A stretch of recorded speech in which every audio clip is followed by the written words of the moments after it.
Bienvenidos a este tercer episodio de Essenti. Hemos tardado un poquito, pero yo dirijo una escuela de moda y el fin de curso es intenso, a decirlo de una forma delicada.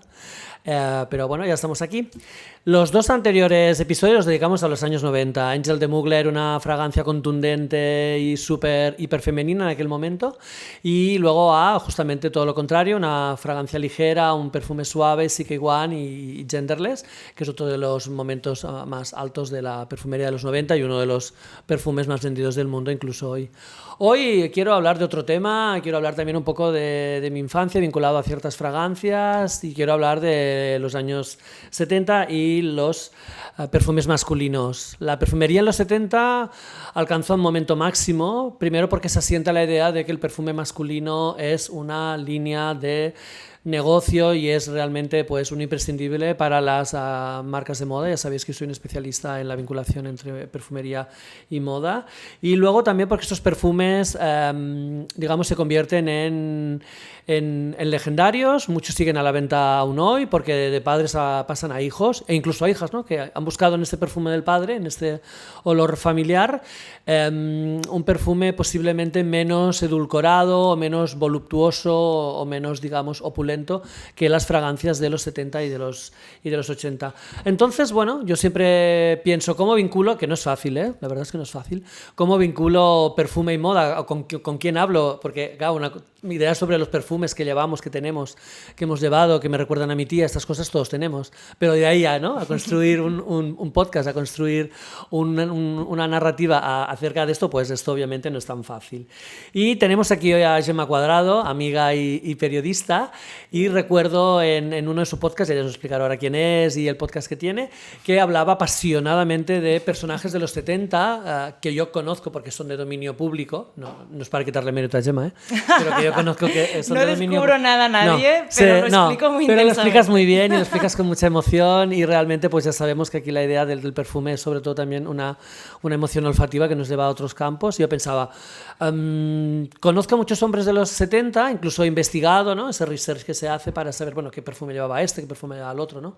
Que esto de las celebrities, ¿no? En esta cultura nuestra actual, donde hay, digamos, el otro día leía, no sé dónde, que tiene un nombre incluso la enfermedad, esta gente que está enferma por los famosos, que esto tiene un nombre. ¿Ah, sí? Sí, como el que tiene agorafobia, pues lo mismo. Celebrity Whore, no sí, lo sé. No, era una cosa más, no era una cosa tan bestia. Tan bestia ni tan obvia, y estaba muy guay, pero pensé, bueno, pues sí, hay mucha gente, ¿no? Que vive en esa vida de otros, ¿no? Sí, y entonces sí. pensaba, bueno, pues ¿Crees que yo tengo esta enfermedad? No, yo creo que no.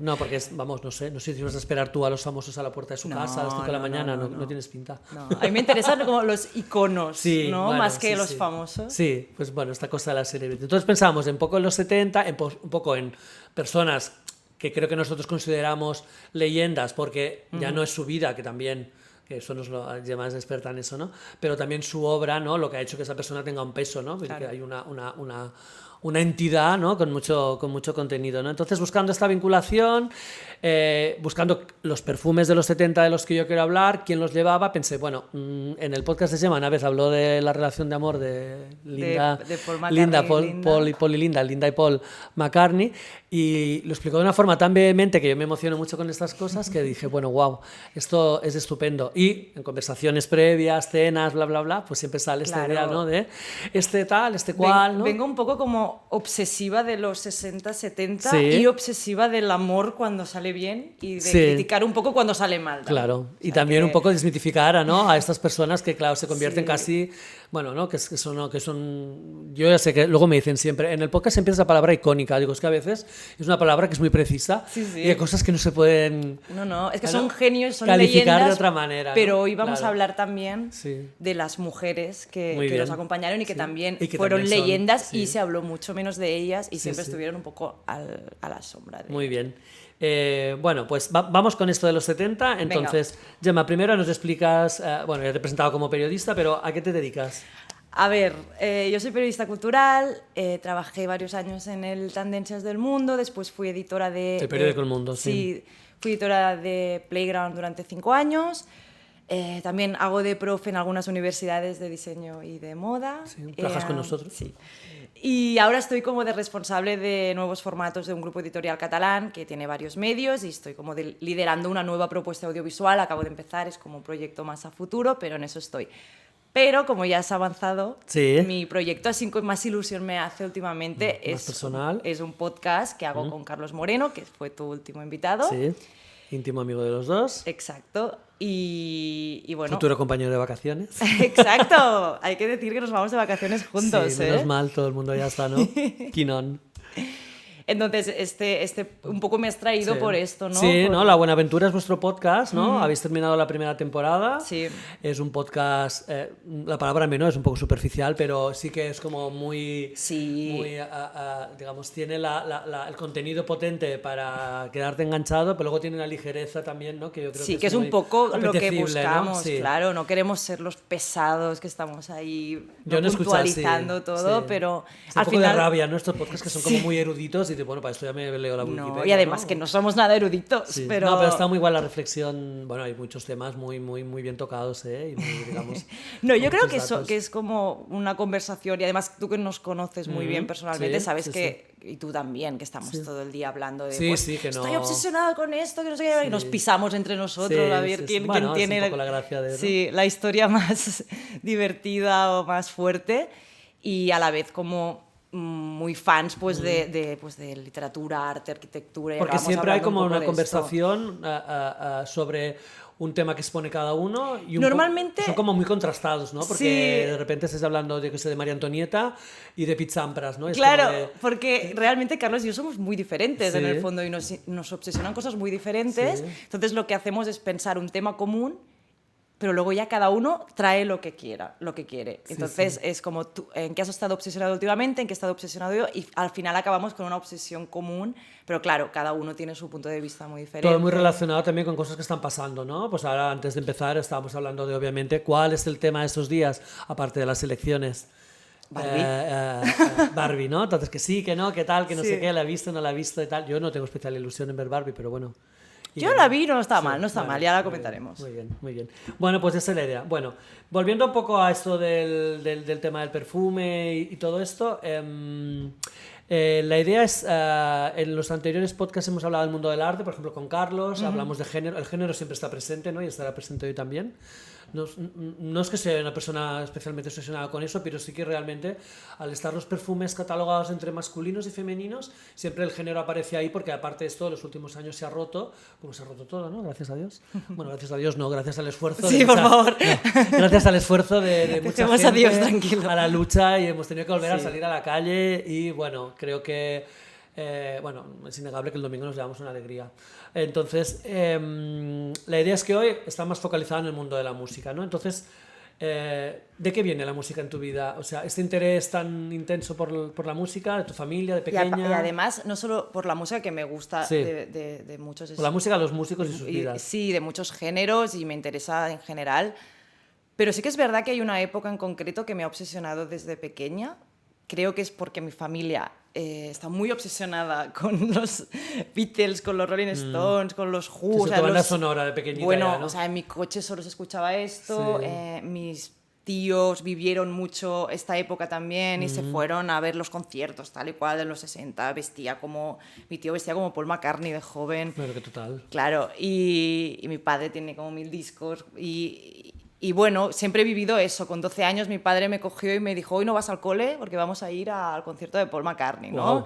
Y fue como mi primer concierto que me quedé, pero esto es maravilloso, ¿no? Bueno. Entonces, bueno... Es que la educación no solo se reciba en la escuela. Sí, y esto fue como algo que me marcó mucho desde pequeña. Claro. Luego yo cumplo 18 años, vengo a Barcelona, empiezo a salir, empiezo a conocer como nuevas escenas de música. Una época fascinante, ¿no? Sí, entonces yo estaba alucinada, descubrí lo que eran los mods, empecé, tanto la estética como la música, empecé a ir a todos los festivales, los all-nighters, a vestirme yo como con las medias blancas, o sea, lo viví mucho, ¿no? Todo este universo yeye de los 60 y tal, siempre me ha interesado mucho, lo he vivido también y además, pues sí, me ha interesado.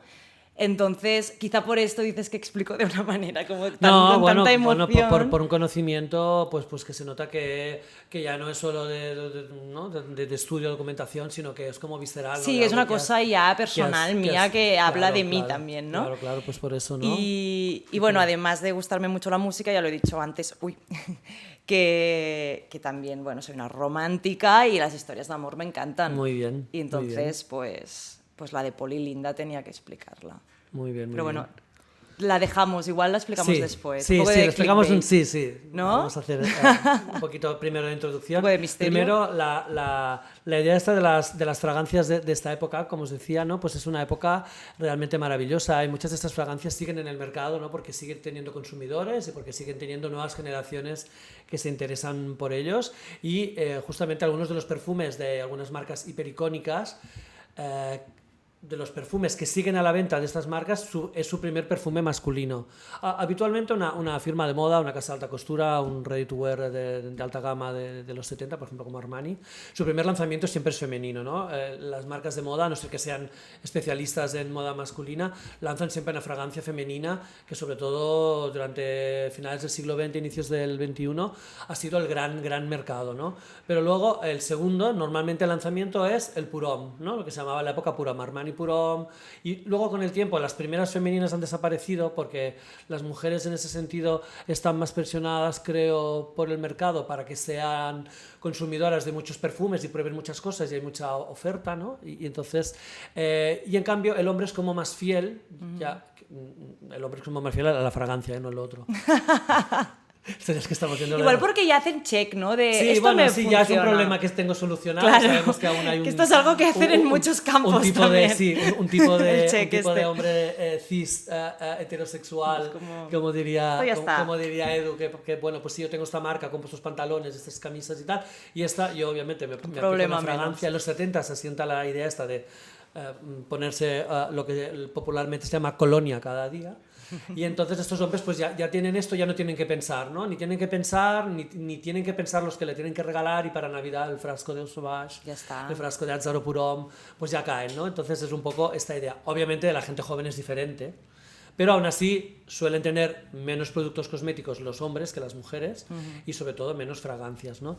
Entonces en esta época pues muchos de esos perfumes, el primero de Armani, que es Armani, el Pour Homme, que es maravilloso, el primero de Lagerfeld, que lo tenemos aquí, que hablaremos de él, el primero de Loewe, el de Azzaro, el de Salvador Dalí, el Dracar Noir de Guy Lagouche, el de Paco Rabanne, son esos primeros perfumes que están ahí y que siguen siendo pues destacados, ¿no? No digo yo que sean top ventas, ¿no?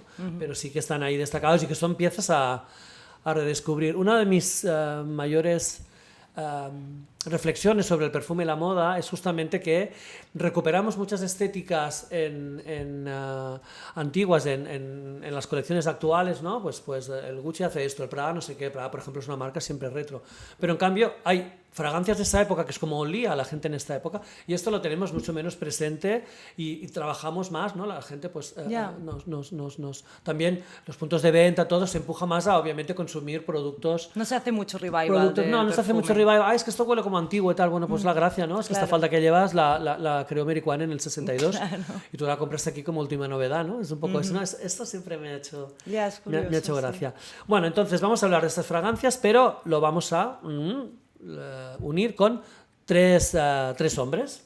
3 hombres y 3 mujeres. 3 hombres y sus 3 mujeres. Y 3 amores. Y 3 amores. Vamos a ir de un poco tóxico a un amor un poco cuestionable a un amor un poco envidiable. Vamos a ir de mal a bueno, ¿no? Sí, vamos a ver esta progresión. Y a ver, pensar y entender cómo lían estos hombres. Sí. Me apetece mucho, a ver. No, yo creo que aparte es muy interesante ver justamente esto, ¿no? Como ¿no? Pues que obviamente las personas no tienen una vida uniforme, sino que hay muchos momentos, ¿no? Y cuando uno es artista más. Entonces aquí estamos con este tema. Bueno, yo voy a empezar de esta época. Hay varias fragancias, hay como 2 grupos. Los perfumes que digo yo ambarinos, que son marrones, que son 70s, que son los que nos van a ocupar hoy. Y luego hay toda y los explico en breve. Y luego hay toda una parte de perfumes maravillosos de los 70, que son a inicios de los 80, que son verdes, que son fougères, que es esta cosa como de sotobosque, un poco peticor, ¿no? Esta idea de después de la lluvia, que estos son para otro día y son otro momento, y que me parecen muy chulos, como Loewe Pour Homme o el primero de Versace de hombre, pero eso es el otro día. Y vamos a esta cosa más darky, más oscura, también más relacionada con un poco ¿no? El estilo que se atribuye, ¿no? Normalmente a las personas, ¿no? que se dedican al mundo de la música, con los conciertos, las giras, los viajes, la noche y todo eso, ¿no? Empiezo por mi favorito, que es el más complicado de encontrar, y es el perfume de Van Cleef & Arpels, ¿no? Van Cleef & Arpels es una firma de joyería icónica francesa, tiene una tienda espectacular en la Place Vendôme, ¿no? Estas que te quitan el hipo, y es una de las grandes casas de joyería que en los 70 fue la primera marca de alta joyería que tuvo fragancias propias, ¿no? Hoy en día estamos muy acostumbrados a ver los perfumes de casi todo, ¿no? Casi todo, las marcas de coches, marcas celebrities, marcas de moda, obviamente, marcas de cosmética y perfumería, por supuesto, pero también marcas de joyería, ¿no? Nombres tan populares como Cartier o como Bulgari, ¿no? Que tienen aparte unas divisiones de perfumería, sobre todo la de Bulgari, que funcionan muy bien. Y en cambio, pues Van Cleef & Arpels fue la primera firma, lanzó un perfume que se llama First, que es primero, que es un perfume icónico del que hablaremos otro día, relacionado con una Uber Celebrity de los años 80, que no desvelaré ahora. Y el First, cuando vas a la tienda de la Place Vendôme, tienen un frasco gigante en la puerta, o sea que es una cosa icónica para ellos. Y luego lanzó este perfume para hombre, que enseguida fue adaptado y adoptado por Serge Gainsbourg. Bueno, empezamos fuertes. Es un perfume maravilloso, te voy a poner un poquito para que sepas cómo huela, vale. cómo olía. A ver, así olía, estoy muy nerviosa ahora mismo. Esto, tú tranqui, esto es potente. Bueno, es potente. La palabra fuerte no me gusta porque tiene una connotación como negativa. Entonces, huele muy bien, Es muy top, es muy total. Creo que tengo que imaginarme como un poco de tabaco por encima. Sí, un poco de tabaco igual. Y un poco de whisky. Sí. ¿No? Estamos en pero es una maravilla, es fuerte, pero es muy maravilloso. No es fácil de encontrar. Aquí en algunos está descatalogado, es decir, Van Cleef & Arpels ya no lo fabrica. Qué pena. Pero bueno, esto pasa, ¿no? Pero no hace mucho que se encontraba, pero se sigue encontrando aún en el eBay y tal, y vale la pena solo por ese mito de Serge Gainsbourg, ¿no? Pues es un perfume en ese sentido que me parece envolvente y que te traslada a otro sitio, y que las pocas veces que me lo pongo, porque lo tengo ahí como súper en reserva, siempre alguien me pregunta qué perfume llevas. Ya, es que es muy especial, ¿eh? Cuéntanos about Serge. A ver, vamos a hablar de Serge. Ahora que sabemos cómo olía. Sí. A ver, este señor siempre tuvo un poco complejo de hombre feo, ¿no? Bebía y fumaba como un carretero y, bueno, probablemente lo hacía para tapar todas estas inseguridades. Pero a pesar de ellas, es evidente que Gainsbourg siempre fue un genio. Hizo películas, escribió libros, pintó, sobre todo experimentó con la música, pero por encima de todo lo que todos sabemos de Gainsbourg es que era un provocador, ¿no? No soy muy freudiana yo, pero la verdad es que tuvo una infancia complicada Gainsbourg. Nació en una familia judía ucraniana que se tuvo que escapar de los bolcheviques e incluso se tuvo que esconder para que no lo llevaran a un campo de concentración en París, ¿no? En la ocupación nazi de París.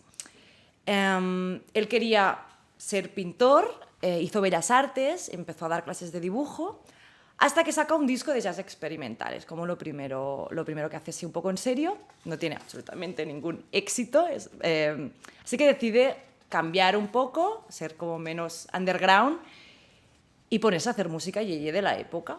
Y ahí lo peta, ¿no? Es mitiquísima su canción esta de Shele Yeye, ¿no? Esa que dice Shele Tam Tam de Yeye, ¿no? Pues ahí empieza a provocar, ¿no? Con frases tipo...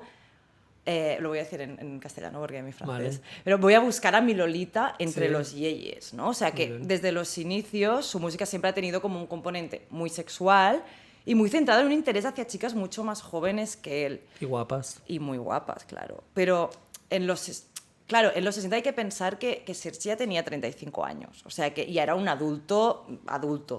Entonces, bueno, tenía como esta obsesión que en la época se veía bien y que ahora nos ponemos un poco las manos a la cabeza. Después también escribió música para otros artistas, entre ellas Franz Gall. Y bueno, su icónico Poupée de cire es de Serge.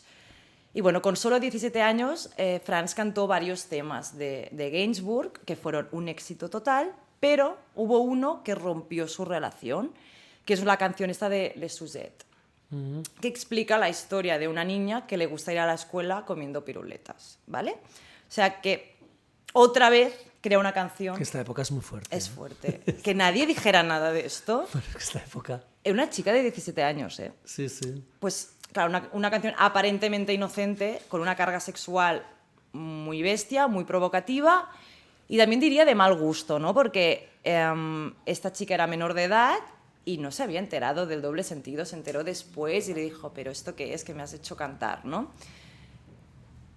Otro momento muy sexualizado y que marca mucho la carrera de Gainsbourg, como no, su éxito de Je t'aime moi non plus, que quizás es la canción como la más de popular, referencia ¿no? que todo el mundo piensa cuando piensa en Gainsbourg.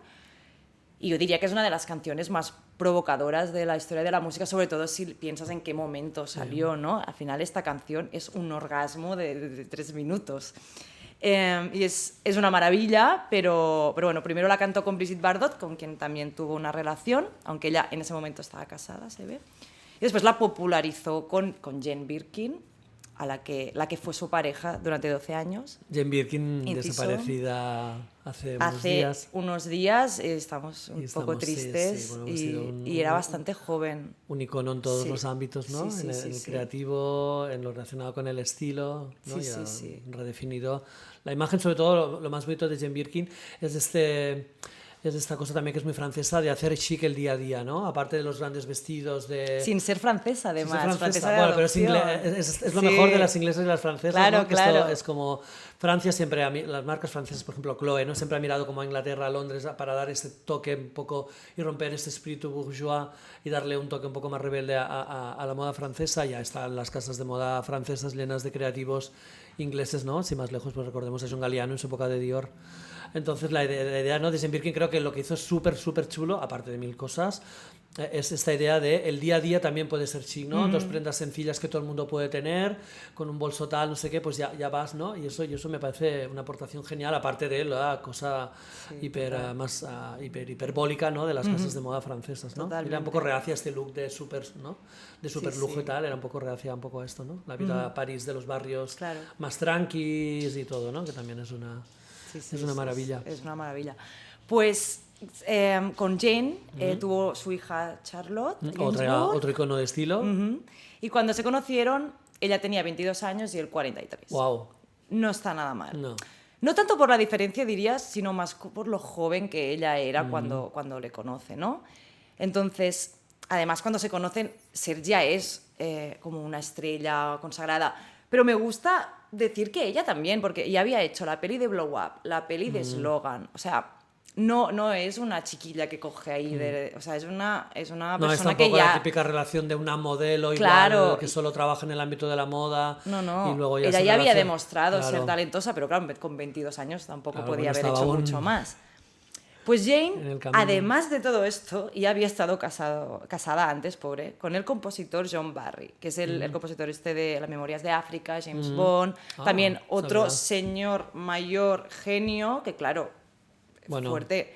En sus diarios, Jane explica que siempre se había sentido inferior a ambos, probablemente, creo que porque era una cría cuando empezó. Y por la dimensión de los personajes, claro, también. Exacto. Pues eso. Entonces... Volviendo a Serge, es fuerte que Jane no acaba de hablar mal de él nunca, de hecho habla bastante bien, pero sí que explica bastantes contradicciones sobre él. En sus diarios escribió que era un hombre tiránico, maníaco, machista, pero súper cariñoso, capaz de la máxima ternura y de complicidad, ¿no? También decía, es egoísta, celoso, con un carácter dominante, pero es divertidísimo, profundamente amable y original, que es bueno. Jane, no sé con qué nos quedamos, ¿no? Eso también creo que es interesante porque es que nadie es como una sola cosa, pero bueno. No. Pero también bueno, está... aparte, cuando una persona desarrolla facetas artísticas, digamos que su personalidad se expande, ¿no? Y explora rincones, ¿no? Y momentos que otras personas, pues igual que tienen una vida más convencional, pues no. Pero bueno, es mi opinión. total. Y creo que también eran los ojos de una chica muy joven y que, bueno, pues es normal que lo definiera también con estas contradicciones, ¿no? Que es alguien que también entró, Jane, en el universo de Gainsbourg a muerte, ¿no? Y que vivía absolutamente por y para él, y claro, pues como que... Bueno, es un poco también esta idea, ¿no? De estas relaciones basadas en idolatrar, ¿no? En tener a una persona claro, pues, esto es a la que tú peligroso. admiras mucho y a partir de ahí pues surge esta idea de una relación amorosa, ¿no? Y ella misma dice una cosa que es fuerte, que dice, ella... bueno, perdón. Perdón. De hecho, ella misma dice que ella solo existe para Serge como musa y como intérprete, ¿no? Y dice que le habría gustado que por una vez en la vida él la viera como un hombre, porque dice que es la única manera de que él la respetara realmente como artista y como persona realmente. Entonces, bueno, esto es fuerte, sí. Bueno, volviendo al tema del perfume, bueno, ya tienes ahí el Van Cleef, ¿no? Que ves que va desplegando toda su Cambia, su magia. Sí, todos los perfumes, ya sabes, tienen unas notas de salida que normalmente son más frescas y luego el cuerpo que está en el centro que aparece al cabo de unos 20 minutos, incluso en algunos menos, va más rápido todo. Es como más intenso con el tiempo. Es como más intenso, es como más amaderado. Todos estos perfumes de esta época tienen esta idea de unos fondos muy amaderados y unos ingredientes a veces que hoy en día nos chocan un poco, como el tabaco, por ejemplo, ¿no? O sea, este perfume lleva tabaco. Estos perfumes, sí, el de Lagerfeld también que ahora vamos a probar, que es otro de mis favoritos, son perfumes que tienen esta idea de unas maderas, unas especias y unas cosas que realmente pues despliegan ¿no? Este encanto profundo amaderado, digamos, relacionado con bueno, pues la idea de una masculinidad como muy evidente, la idea de una fragancia muy separada de lo que eran los perfumes femeninos de la época, que eran muy florales. Y bueno, luego todo esto con el tiempo obviamente se ha ido diluyendo y se ha ido hasta llegar a los perfumes hoy de nicho, ¿no? Que son perfumes que son unisex, aparte del CK1. Entonces tenemos toda una idea ahí de estos. Y sí, este lleva tabaco y con el rato vas notando, hablamos del tabaco con una nota olfativa positiva, ¿no? El tabaco hoy en día es una cosa súper demonizada, pero digamos, recordemos, por ejemplo, yo por ejemplo detesto a muerte el olor de los puros, ¿no? Cuando la gente fuma, es una cosa que me pone muy nervioso, pero sí que recuerdo que pues abrir cajas de pequeño mi padre que fumaba y tal, pues cuando no están encendidos, cuando están encendidos, ¿no? ese aroma, también una cosa muy 70s, muy presente en la decoración, por ejemplo, ¿no?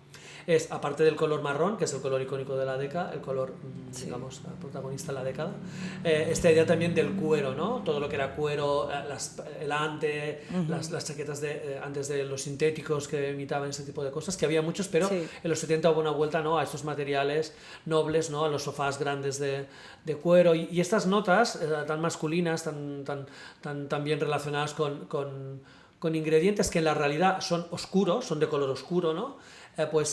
Tiene un poco esta cosa. Otro de mis perfumes favoritos, como os decía, es el de Lagerfeld, que es del 78, que lo tenemos aquí. Este me lo voy a poner yo, que vale. Tiene este momento incluso es como de color como coñac, ¿no? Porque el tema del coñac, el tema de las bebidas alcohólicas, ¿no? Los whisky, los Scottish, ¿no? Y todos tienen esta mezcla de diferentes ingredientes naturales, pero poco florales y poco verdes, ¿no? Desde el enebro a la pimienta, con esta idea de las maderas, ¿no? El sándalo, incluso abeto, toda esta cosa como más de bosque oscuro, y luego estas cosas más ambarinas, almizcle, más sexuales, ¿no? Porque es una época de revolución sexual. Y ahí también conectamos con el Nueva York, ¿no? Tenemos este París de los años 70, pero tenemos Nueva York, que fue un momento espectacular. O sea, ¿tú crees que Estudio 54 olía estos perfumes? Yo creo que sí, porque en aquella época tampoco había la gran cantidad de perfumes que hay ahora, y cuando un perfume era bestseller, un poco como el color tal, está súper de moda, ¿no? Hoy en día esto está más diluido, pero todo el mundo lo llevaba. Bueno, está más diluido. Hoy sales de noche y uno de cada dos hombres lleva Sauvage de Dior, que es el perfume más vendido del mundo. que es un perfume excelente. Y tiene esta contundencia también un poco de estos perfumes masculinos de los 70. Sí, yo creo que el Estudio 54 olía a tabaco, porque se podía fumar, claro, ¿no?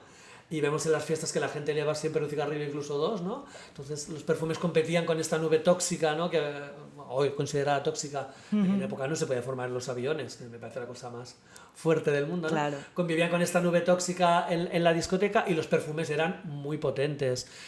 Tres perfumes de la época, 2 americanos y un europeo, que triunfaron y que seguro que todas las mujeres llevaban, y luego los chicos con versiones parecidas. El Opium de Saint Laurent, que es un perfume que aún conocemos, que es muy potente. Las generaciones más jóvenes están más por el Black Opium, que también tiene café, que también es un ingrediente marrón y potente. Luego un americano que a mí me fascina y que utilizo yo, porque vamos, los utilizo todos, que es Aromatics Elixir de Clinique, de Bernard Chan, que luego hizo el primer perfume de Halston. Halston, este icónico diseñador de esta movida neoyorquina, ¿no? de los 70, y son perfumes pues también, ¿no? Con especias, con flores nocturnas, con envolventes, intensos, cero ligeros, ¿no? Buscado pues eso, ¿no? Para las noches de 54, como ya, ¿no? Los que hemos investigado un poco el tema, ¿no?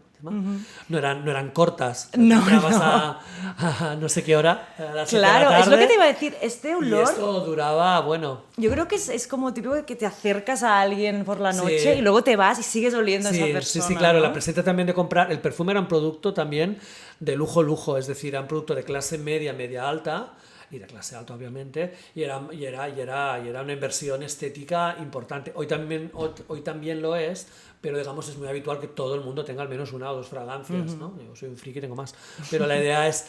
Nadie te supera, Jaume. Bueno, pero entendemos, ¿no? Un poco cuando un producto se anuncia en las marquesinas de los buses, eso es para todo el mundo. Y en aquella época los perfumes aparecían en las revistas de moda, yo recuerdo de pequeño ver los anuncios en los Vogues de Opium, el perfume adictivo de Saint Laurent, y estos eslogans así como tan todo contundentes, súper sexual, ¿no? Sí. Y toda esta cosa, y eran un producto de lujo, entonces, bueno, cuando tú compras un producto de alta gama, pues quieres que se vea y que se note, no es una agua ligera de colonia para después de usarse. Y estaban pensados ya las campañas, la imagen, todo focalizado para este momento nocturno que en los 70, ¿no? Adquirió una dimensión espectacular, ¿no? De las boats de los 60, ¿no? Eso igual sabes más tú que yo.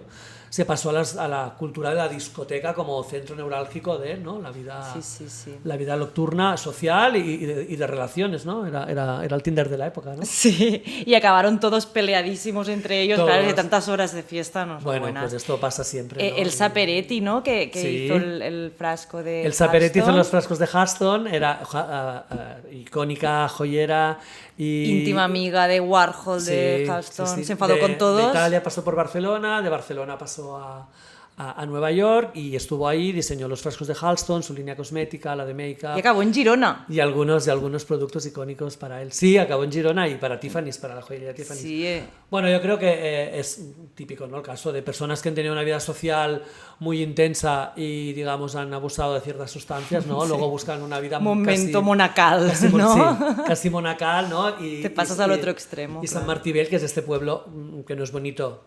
Lo siguiente, ¿no? que era ella desapareció hace 3 o 4 años, ¿no? Que era todo de ella casi, ¿no? Tiene varias casas y es un feudo. Un sitio mágico en una de las zonas más bonitas, yo creo que del mundo, ¿no? Que es Lampurdá. Pues a ver, déjame oler otra vez a ver cómo ha evolucionado. Wow, yo sin tener ni idea creo que no diré fuerte, pero es muy potente. Es bueno, muy es el potente, primer perfume de Lagerfeld, que nunca fue una persona, digamos, tranquila, y una persona, digamos, que quería pasar desapercibida. O sea, a su lado Gainsbourg era el tío finito que quiere pasar desapercibido. El tiene esta cosa un poco también muy de la época de los perfumes que recuerdan al jabón clásico, ¿no? Aquí en España fue muy popular un gel de baño que se llamaba Magno, que aún se fabrica, que tiene este olor ambarino. Y el de Lagerfeld tiene como más personalidad, Lagerfeld alemán. Y en Alemania todo es fuerte, ya sabemos. O sea, es un país más contundente en ese sentido, ¿no? Sí. Y en Alemania se sigue vendiendo. Yo siempre que voy a Alemania, a Berlín sobre todo, que es una ciudad que me encanta, bueno, cualquier persona creativa le gusta Berlín. No y aquí no se vende, ¿eh? Aquí lo puedes comprar online, pero en Alemania está en las tiendas. Yo siempre que voy a Berlín, voy a Alemania. O sea, a los alemanes les gusta siempre lo encuentro y siempre me lo compro, porque me parece como un acto de comprar una cosa del país, ¿no? Claro, así claro. Es como... Y luego Lagerfeld es mi ídolo de infancia, una de las personas que más he seguido, nunca lo conocía, me hubiera gustado, pero una de las personas que más he seguido, que más me han enseñado, que más he aprendido y que me parece pues un referente artístico para mí de máximo orden, ¿no? Y para Albert Serra también, el gran cineasta. ¿En serio? Cineasta siempre habla de Lagerfeld como uno de sus iconos. Eso me parece como uno de sus referentes.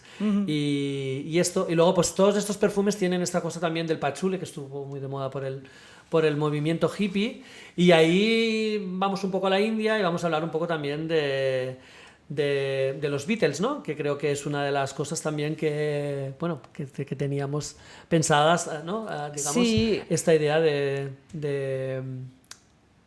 Bueno, decíamos que estos olores tan potentes en realidad te viene a la mente como la idea de lo viril, ¿no? Que ha evolucionado mucho en el tiempo. No es lo mismo pensar ahora en lo viril que en lo que era en esa época. Sí. Incluso en muy pocos años cambió muchísimo, ¿no? Sí, la idea de esta idea de, bueno, toda esta eclosión hippie que da como resultado, sabemos que todas las modas con una estética muy potente luego dejan un rastro en la sociedad, que en este caso fue creo con un rastro muy, muy, muy marcado y muy intenso, que fue esta idea de, digamos, el hombre peludo, el pelo largo, la barba, ¿no? Nuestros padres, por ejemplo, mi padre no era un hippie, todo lo contrario más bien, pero él llevaba unas buenas patillas de pequeño. Claro, pero porque llegó un momento en que esto se hizo como la moda mainstream, digamos, ¿no? Sí, adaptada incluso en la sociedad española, que estaba más retrasada después del franquismo, pero bueno, se puso las pilas Pero es curioso, esto me parece curioso, que antes, o sea, unos años antes, los músicos que llevaban un poco melena, pelo largo, tal, los llamaban un poco en plan afeminados. ¿Estos dónde van con estos pelos? Bueno, como despectivo, de mujer, ¿no? Los peludos, ¿no? Estos peludos como, bueno, pues esta cosa como de persona dejada y tal, que bueno, hubo muchas y afeminada. Pero después se dio la vuelta, 70, ¿no? Sí, en cambio ellos eran como súper viriles, ¿no? La idea del pelo en pecho y esta idea de la virilidad, que es un adjetivo un poco de moda hoy en día, pues en la época se trabajaba habitualmente en la comunicación, ¿no? Recuerdo la comunicación de perfumes, por ejemplo, que siempre aparecía el señor como peludo y tal, y luego al lado como una chica que era en plan, bueno, este perfume te va a permitir la conquista. Yo creo que también después de la revolución sexual, la idea de conquistar y de tener muchas relaciones y tener mucho éxito sexualmente, también era una cosa bastante nueva en la época, ¿no? Era como, bueno, pues wow, pues pasamos antes de tener, ¿no? En los 50 esta finalidad de hombre-mujer, matrimonio, a esta vida... a esta vida un poco crápula y a esta vida realmente pues más distendida en ese sentido, ¿no? Que es un poco, bueno, pues de ahí venimos nosotros. Pero sí que es cierto que en los años 70 la perfumería sobre todo era el apoyo a este look, ¿no? De hombre fuerte, no fuerte de físico, porque no era un físico musculado, eso fue más tarde, pero sí como de una personalidad como muy masculina, de un carácter también pues como, ¿no? Como decías tú antes, ¿no? Sino autoritario, sí, como el que decidía las cosas, ¿no? Un poco la persona que seguía, bueno, pues esta cosa del patriarcado. Y la idea de lo bruto y esta idea, pues es una cosa que se reforzaba mucho. Yo creo que se ve mucho, si piensas en los Beatles, su evolución estética también. Si pensamos en John Lennon, por ejemplo, empezó con el pelito cortito, un poquito de melenita, quizá un poco afeminada, un poco más 60s. Muy sensible, ¿no? Con cierta fragilidad. Sí, que, pero acabó con una barba hasta aquí, unos pelos, ¿no? Y Paul McCartney también, George Harrison también. O sea, es producto de una época también. Todo, no, o sea, digo los Beatles porque es como algo tan icónico que todos lo tenemos en mente. Todo el mundo lo conoce, pero claro. Todos los artistas y músicos de la época hicieron la misma evolución. Entonces se David ve como... Bowie fue como mucho más lejos, ¿no? Porque ya traspasó las fronteras de los sexos, pero... Él experimentó más. Sí, experimentó más, sí. Pero sí que es cierto que en la época, ¿no? Recuerdo claims de publicidad, es una de Osborne, del coñac, en plan es cosa de hombres, ¿no? Y esta cosa de la virilidad que se trabajaba. Entonces todos los perfumes de esa época son cero femeninos en ese sentido, ¿no? Hace poco probamos uno, ¿no? ¿Te acuerdas de una perfumería? Y dije, mira, ese es un perfume icónico, que es una versión de uno de los 70, que era Dracar Noir de Guy Lagouche, que es de los 80, y tú dijiste, wow. Sí, yo porque tiene para atrás. Estas cosas aún se venden, digo, sí, estas cosas se venden y aún están ahí. Y aún están ahí. Bueno, y justamente pues vamos con John Lennon, ¿no? Volvemos a las estrellas de la música, ¿no? Sí. Ya que hemos hablado de los Beatles y tal, hablamos de John. ¿A qué olía John Lennon? Pues mira, John Lennon, por lo que yo he investigado,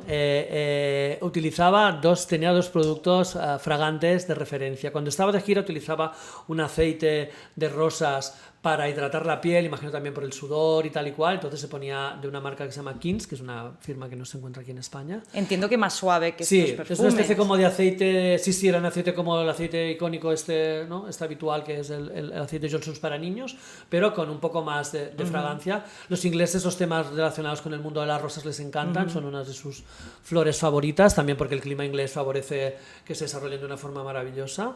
También tiene sentido con los personajes, un poco, que cada uno eligiera. Y entonces, y él luego va O Sauvage de Dior, que es un perfume lanzado en los 60, en el 66, que yo siempre digo que se echa en el número 5 de los hombres, porque es un perfume que han consumido millones de hombres durante generaciones, que sigue en plena vigencia. Los Sauvage es una maravilla y necesita un podcast para él. El día que hablemos de perfumes verdes icónicos, el Sauvage estará ahí. Entonces, lo que es sorprendente es que él utilizase, bueno, el aceite de rosas pues es más agradable, incluso es más hippie, ¿no? Sí, Esto de sí. Pero el Sauvage es un perfume en ese sentido muy de señor convencional, y él, que era un hombre muy moderno, al menos, ¿no? Pues digamos que estaba muy fuera del parámetro de lo que era una vida habitual, pues llevaba esta fragancia que eran los perfumes, y es un perfume siempre pues como muy de señor clásico, ¿no? Luego es tan bueno que es como el número 5, ¿no? Se lo puede poner cualquiera, ¿no? Pero digamos que está ahí. Y luego está también Yoko Ono. Bueno, hemos tardado en hablar de Yoko. ¿Qué nos cuentas de Yoko Ono, Gemma? Luego yo explico lo del perfume, que es muy gracioso. Sí, vale. Sí. Después lo explicas, que es maravilloso. Bueno, yo soy muy fan de John Lennon, pero tengo que decir que siempre he reivindicado mucho la figura de Yoko Ono. Creo que la prensa fue increíblemente machista con ella y, bueno, estoy segura de que era una tía peculiar, ¿no? Una persona que durante la grabación de Let It Be se plantó una cama en medio del estudio con todos los Beatles ahí para hacer como su vida performática y le daba igual todo. Que bueno, estuviera... ya está muy arriba. No sé cómo era a nivel personal, igual era una pesada, pero sí que me parece que la historia no la ha tratado muy bien, ¿no? Esa idea de la mujer que rompió la mejor banda de la historia me parece muy injusta, que creo que no fue así para nada y me parece bastante machista.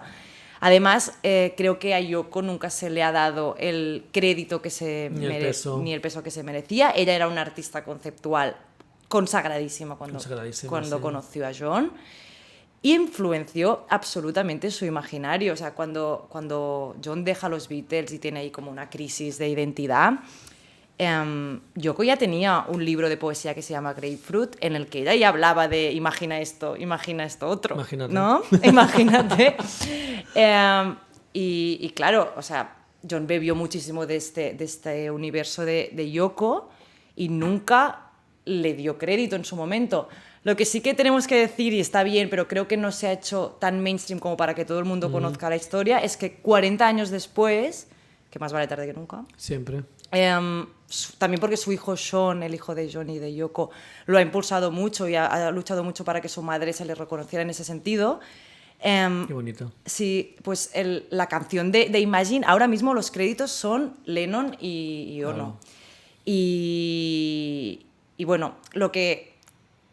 Está bien porque no es porque se haya decidido post-mortem, digamos, de John, sino que se ha recuperado entrevistas de John antes de morir, unos años antes, en el que decía, confesaba que si Yoko hubiera sido un tío, y él dice, por ejemplo, Bowie, dice que nunca habría dudado en compartir la autoría, ¿no? Yeah. Bueno, si lo hubieran hecho entre Paul McCartney y él, pues obviamente todo el mundo asumiría que era la canción de los dos. Claro. A ver, claro, es extraño porque, claro, no es que Yoko escribiera ahí con él las notas, pero sí que toda esta idea era suya. Bueno, de hecho, en esta relación de pareja y en este hecho en concreto, salen ahí todos los prejuicios, ¿no? Una sociedad patriarcal, una sociedad racista, porque no olvidemos que... Yoko Ono Yoko era la japonesa. Es japonesa forbidden, entonces sí, tenemos esta idea, y además de cómo va a compartir una estrella como John, ¿no? La autoría con una persona. Y de no pasársele ni por la cabeza. Del centro. No, porque realmente yo creo que sin saber nada, pero John Lennon debía estar enamoradísimo de Sí. Yoko, pero es que también es producto de una época de ni siquiera como tener este pensamiento. Pero sí que es verdad que a finales de los 70, en esta entrevista que le hicieron, él dijo que en esos días él era un poco más egoísta, un poco más machista, y omitió mencionar su contribución, ¿no? Y aparte fue John que se acercó a Yoko, ¿no? Sí, absolutamente. Fue el que fue a una performance de ella, o sea, sí, no... Es que la historia ha tratado muy mal a Yoko, yo creo, porque es un personaje como muy excéntrico y que puede caer un poco bueno, mal, sabes que la gente ¿no? que es diferente siempre sufre cierto rechazo social. Sí, absolutamente. Pues por eso me quería como reivindicar un poco hoy a Yoko y también un poco a John, también hay que entender todos los momentos y ya dice mucho de él que tuviera este momento también de decir, ostras. De reconocer. Sí, igual me lo hice un poco mal esto. Muy bien. Pues eso, John llevaba Oso Baix, según mis informaciones. Oso Baix la han llevado millones de personas, así que no es una cosa realmente como muy guau. ¿Qué noticia? No. Es una fragancia que todo el mundo conoce, está en plena venta, así que quien no la conozca pues está ahí. Y luego Yoko Ono, pues Yoko Ono, que es muy curiosa la Yoko Ono. Ay, la Yoko, ¿cómo lía? A ver si lo explico bien porque no es fácil. Yoko Ono hizo una especie de falsa exposición en el Metropolitan de Nueva York, en el MoMA, que ella se inventó, ¿no? Y se inventó una performance, que incluso hizo un catálogo de la performance para que quedara registrada, en la que ella había situado en el jardín de las esculturas que hay en el MoMA, que es maravilloso, un tarro gigante, una especie como de botella gigante, como de contenedor enorme, bueno, enorme no, porque ya no es muy grande, pero sí lleno de moscas con su peso, ¿no? Entonces la performance consistía, es que es una performance que se inventó, pero que luego explicó en un catálogo, y que sí que luego formó parte de una expo que el MoMA le había dedicado a su figura posteriormente, One Woman Show. Ella explicó, sin permiso del MoMA ni nada, ya al principio. No, ella explicó que en esta botella de moscas, ¿no? en esta garrafa de moscas, estaban las moscas, esas moscas, había la cantidad de moscas que correspondían a su peso. Y las había soltado en el jardín, y que la idea de la performance era seguirlas por Nueva York. ¿Qué hizo para que la gente, hipotéticamente, reconociera qué moscas de Yoko y qué moscas no? Era Yoko, qué moscas no? Pues las perfumó. Y entonces en el catálogo que se hizo sobre esta falsa performance, esto es muy Fluxus, había un frasco de un perfume icónico, en un perfume conocido de los años 40 francés, que se llama Magriffé, de la casa Carvan. Que la marca Carvan es una marca que sube y baja, y los perfumes de Carvan hace muchos años que se venden casi exclusivamente en Francia, se pueden encontrar online obviamente, pero así como encontrarlos tú en un establecimiento, en el Lafayette y tal, los tienen. Y los perfumes de Carvan pues tienen este perfume que aún lo editan, es una versión actual la que hay ahora, digamos modernizada, pero es un perfume clásico de los 40, muy floral, un poco Hespérides, que es un poco verde y tal, muy femenino. Esa especie hecha en el número 5 para que nos entendamos popularmente, es un perfume clásico, y sorprende que dos personas tan vanguardistas ella utilizase esta fragancia tan clásica. Pero aquí hay otro secreto que yo creo, que es que el perfume se llama Magriffé, y Magriffé significa algo así como mi marca. Por ejemplo, si tú hablas de una marca de moda, pues decir, la grife tal está haciendo tal cosa, ¿no? Y es marca, huella, presencia, y creo que también viene un poco de la fragancia aplicada a las hipotéticas moscas, con la idea esta de esa es mi huella, ¿no? Y eso no sabemos si este perfume lo utiliza aún o claro, me hace una historia muy si muy solo chula. la utilizó para hacer este ¿Sabes? Se hizo unos fotomontajes incluso de ella, existen los fotomontajes de ella con el tarro este lleno de moscas y tal, que se ve enseguida que es un fotomontaje, ¿no? Pero me parece una tía absolutamente... Es espectacular. Y te imaginas encontrarte esa mosca. Sí, de hecho puse un cartel afuera del museo que estaba esto en mal, claro, la gente ni moscas ni nada. ¿Sabes? Claro. Es que una maravilla. Bueno, Gemma, vamos a terminar continuando con los Beatles también, ¿no? Yoko y John Forever, el documental sobre su vida. Increíble. Es un documento gráfico, sensible, emocional, maravilloso. Y vamos con la historia de amor bonita. Bueno, por fin. A Gemma... A mí yo estoy muy acostumbrada, pero a Gemma le encantan los finales felices. Yo necesito final feliz, porque si final no, feliz total. Claro. Y entonces ahí tenemos a Yo he venido a explicar esta historia. Paul McCartney y Y Linda McCartney, Claro. ¿no? Los papás de la conocidísima, hablando del mundo de la moda, diseñadora de moda, Stella McCartney. sí. Y su hermana fotógrafa también. Sí, Cuéntanos. sí. ¿Tú sabías que Paul y Linda no durmieron separados ni una noche en ¿Pero tú 30 crees que esto es años? verdad? Mira, no lo sé, pero quiero pensar Bueno, es muy que bonito. sí. Bueno, No sé, digamos, sí. porque una persona, claro, dos personas que viven en un pisito en el extrarradio. Bueno, claro, dices, a ver, estoy harto con de pocos ti. recursos, yo lo veo tal. Pero claro, vivían en una granja y bueno, en el imagínate, campo, la vida. preciosa. Sí, sí. Una vez leí que Paul McCartney, ya hablando en serio, cifras, era uno de los mayores terratenientes de la ciudad de Londres, Guau. que eran las personas que más propiedades tenía. No, a ver, Que es archimillonario, ya lo sabemos. dinero no obviamente. le falta, Archimillonario. Sí, Pero sí, digamos que eran los mayores terratenientes de Londres. Este y el que había inventado el Tetabric. ¿En serio? Igual, Que igual de grandes fortunas interesante. de Inglaterra y salían estos. Qué Imagínate. fuerte. Sí. Sí, sí. Es igual de interesante. Eso, ¿no? Tetabric, ya sabes.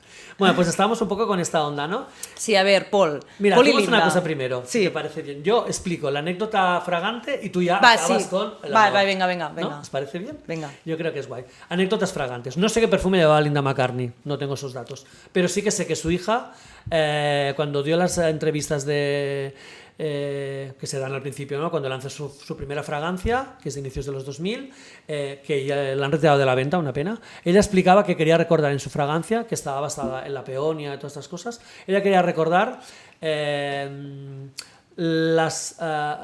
los pétalos de rosas marchitos, un poco secos, que iban cayendo en los ramos de rosas que su madre siempre tenía en casa. Claro, pensar que vivieron en el campo mucho Claro. tiempo. Y que las rosas, como hemos dicho antes, ¿no? es una flor en Inglaterra icónica porque la temperatura también permite, digamos, tenerlas ahí muy bien, ¿no? Entonces, estas rosas fragantes que tenía, imaginamos fragantes, ¿no? No como estas que hay ahora que son, No huelen a son solo estético, ¿no? Sino esas rosas fragantes que Linda McCartney tenía en esos jarrones maravillosos, pues esas rosas marchitas que tenía durante días, ese es el olor que ella quería recuperar en su fragancia.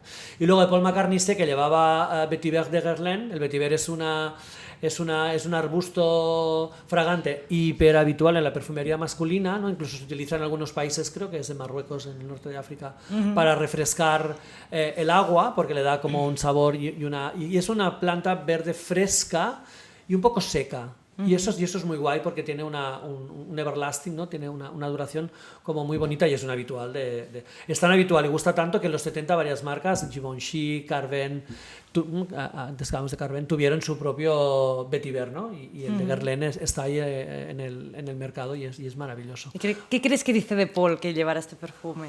Pues creo que dice que era una persona tranquila, porque el vetiver es, yo creo que a todos, ¿no? Imaginemos son notas olfativas que lo verde, lo vegetal.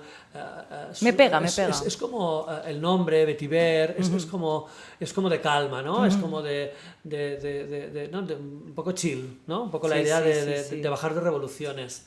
Un poco no la idea de no todo lo del tabaco, todo esto que llevaban los otros, ¿no? Claro, es la antítesis un poco de ser Gainsbourg, ¿no? En estilo de vida, ¿no? Sí, absolutamente. Y hemos empezado con esta Gainsbourg noche, era más bicho. Sí, ¿no? Y aparte yo creo que Paul no debía ni fumar, ¿no? Yo no le he visto nunca en fotos fumar. Bueno, es lo que... A ver, no lo sé. Fumaba todo el mundo, ¿no? Pero digamos que no era esta cosa de no fumador tienes esa empedernido. imagen de como de Serge, ¿no? Sí. No, y luego maravilloso el álbum de Linda con los niños y ellos, ¿no? Esta vida de familia, digamos, sí, son preciosas esas más fotos. allá de los viajes y los presupuestos espectaculares, ¿no? Bueno, es una historia de amor maravillosa. Cuéntanosla, anda. Vale, va. A ver, hemos hablado de Sergi y Birkin y esa relación un poco tumultuosa. Hemos hablado de Johnny y Yoko y ese amor muy fuerte con alguna cosa machista resuelta con los años. Educados, imagina que ellos crecieron en los 40. Claro, los 50, claro. sí, resuelta, más o menos. Sí. Y acabamos con Paul, que siempre reivindicó muchísimo la profesión de su mujer, de Linda. Siempre ha hablado de ella como la fotógrafa, ¿no? Y eso es... Pues que Linda fue una fotógrafa muy innovadora, ¿no? Sí, en ese sí, sentido, sí. Se metió en ámbitos donde normalmente fotografiaban los hombres. Sí, absolutamente. Ella, antes de conocer a Paul, era Linda Eastman y conservó mucho tiempo este nombre. Era una fotógrafa de Nueva York que se pasó los 60 haciendo fotos a los músicos más icónicos de la época. O sea, que era una fotógrafa muy relevante antes de conocer a Paul, ¿no? Cuando no había tantas chicas fotógrafas, ¿no? Para nada, y menos que es lo que dices tú, que se metieran en este universo tan masculino, masculino, ¿no? Sí. Porque ya no son los cantantes, son los productores, todos los músicos, que normalmente es un ambiente como muy, en aquella época, muy, muy de hombres, ¿no? Pues en el 67 la nombraron fotógrafa estadounidense del año y le mandaron a Inglaterra para fotografiar un encargo sobre el Swinging London. Y ahí conoció a Paul, ¿no? Y un año después de salir, empezó como ya la época esta en que los Beatles estaban grabando su último disco, esta época de la cama de Yoko en medio del estudio. Y no me voy a entretener en esta historia, pero básicamente se casan y hay un momento también muy injusto para Linda en el que cada día que sale de su casa, en la que vive con Paul y tal, ve como pintadas en los edificios de delante, en plan... Bueno, diciéndole de todo, esta señora... Nos ha robado a Paul, Nos ha robado a Paul, esta señora americana, esta señora divorciada y que ya tiene una hija. Tienen este precedente de Wally Simpson, ¿no? Exacto. Que también, digamos... Sí. O sea, un poco también momento... De americana divorciada que no le tienen mucho amor. Bueno, exacto. Bueno, tenemos a Meghan Markle, eso es como un, ¿no? Es como un estereotipo de... No, que es divorciada, ¿no? A Meghan Markle también se va repitiendo esta cosa. Encima racializada, o sea, lo tiene todo. Sí, sí. Entonces empieza, una época en la que ya hemos dicho que se van a vivir al campo, a una granja con los hijos. Llega un momento en que deciden montar una banda juntos. Linda, sin haber tocado nunca antes, demuestra ser una tía súper talentosa, porque no me voy a poner ahí a explicarte todo, pero muchas canciones... Se nota mucho que están compuestas por ella, o sea, que era realmente un dúo muy... O sea, que cada uno como daba... una relación súper equilibrada, Exacto. ¿no? De fuerzas creativas, ¿no? Aparte de luego lo personal y lo... Exacto. Entonces, lo que a mí me fascina más es que se cogen la furgoneta con los niños, los perros, y se van a hacer las giras ellos mismos. O sea... Es fuerte, era una superestrella. ¿No? Y es lo que te decía, lo que me parece muy bonito es como a pesar de que Linda McCartney se le conoció a un momento mainstream más por ser como su mujer y por hacer esta banda con él, él siempre reivindicó mucho su carrera como fotógrafa, ¿no? Y los libros son súper... Sí, y dice que